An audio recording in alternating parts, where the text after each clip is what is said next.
Hello everyone, it's Jasmine and welcome back to my channel. Today we're going to do a spinner card using Gerda Steiner Designs Moody Unicorns and an alcohol ink background. So going to apologize because I don't have the coloring for the little blue unicorn, but it's the same process that I used for the other two, just the hair is a different color. So I've showed you the coloring for the hair on the pink one that I'm going to use in a different card, and you can see the little blue guy down in the middle. My camera stopped recording while I was coloring and I didn't know it, so I apologize. But the colors that I used in his hair were in the blue-green Copic family, and they were BG02, 05, and 07.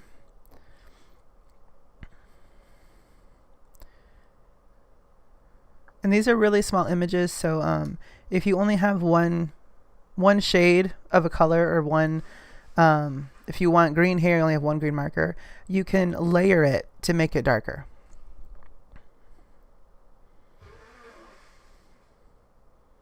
You don't have to have 3 shades necessarily to make it work. And again, these are small images, so you're not really going to notice so much if you don't have perfect shading and shadows where you're supposed to and whatnot.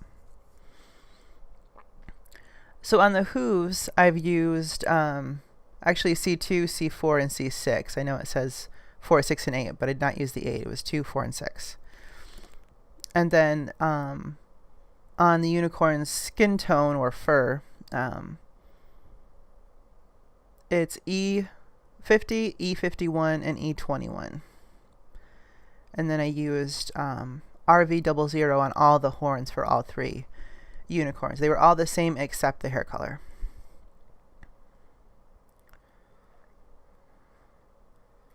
There's my Copics.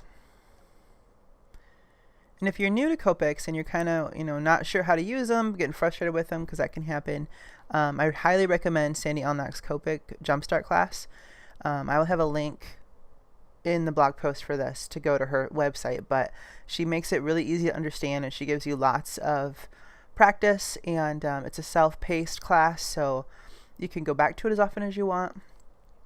And she teaches about shading, what colors go together. The hex chart is awesome because it kind of explains the Copic numbering and how you don't necessarily have 3 shades that numerically go together. So I start with E50 as my lightest color, and then I'm going to go in with E21 as my darkest, and that's where I'm going to add the shadows under his chin, in the crook of his elbow, along his hair. And these are really nice images because they're simple and they kind of give you a guideline for where the darkest colors would be with the way the lines are drawn. So moving on to the alcohol ink panel, this is Yupo paper and alcohol inks. So I'll have the colors specifically that I used in the blog post as well. And this is really easy to do. Basically, you drop your ink down and you dip. Not very difficult, but again, I'll have the colors listed. So I've die cut my little spinner channel using a die from MFT called Spinner Channel Die. And then these little tiny discs from MFT as well called spin and slide discs. And they're really small little plastic cylinders. And then I've got some glue dots that I'm going to attach that to my unicorn and then to the penny. And I like using pennies for these because they're heavier and it helps the unicorn to spin around and to move around. And what you're going to do is build the back using foam tape, and you want to make sure that when you're putting the foam tape down, you don't interfere with where the penny needs to slide so that it moves freely.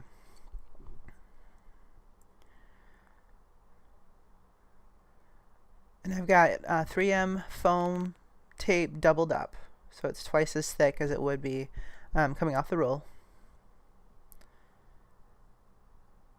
And I do that so that the channel, or the spinner, has plenty of room in the channel.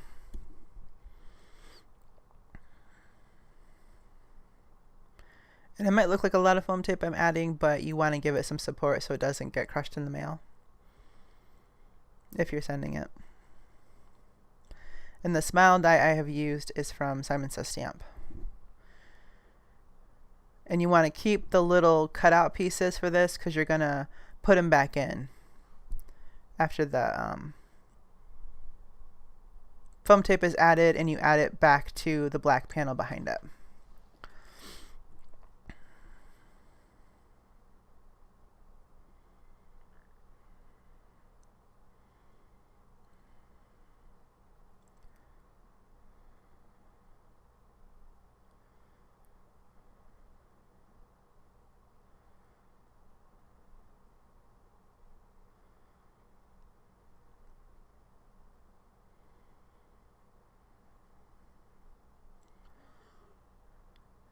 So you can see I'm going to kind of trim these down to fit a little better, and that's because I want to leave plenty of room for that penny to move.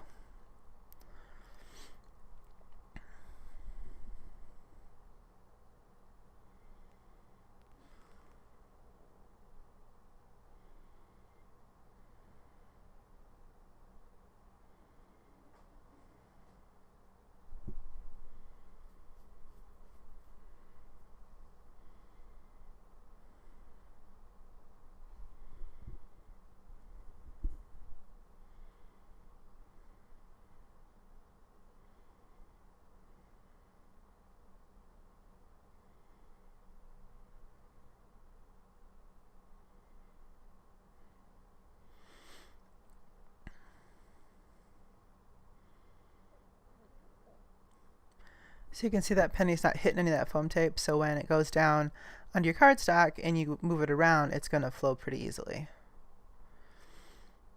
So I've got that down on my black cardstock.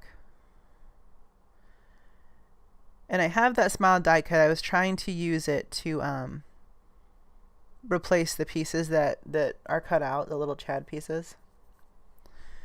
And I've got the little piece that is cut out from this channel die, and then I'm just going to put some glue on that and fit it right back in behind it, behind the die cut.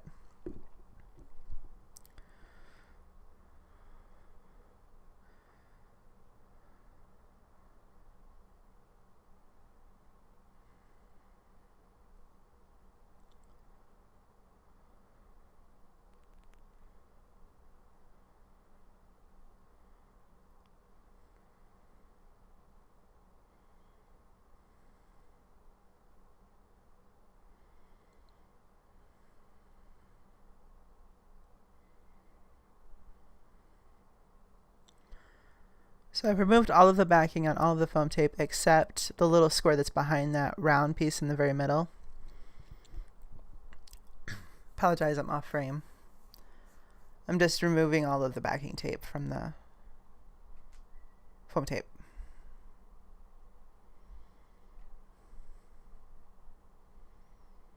So you want to pop out that little middle piece, and it's pretty easy to do. The U-post is pretty flexible. You don't get any creases in or anything easily.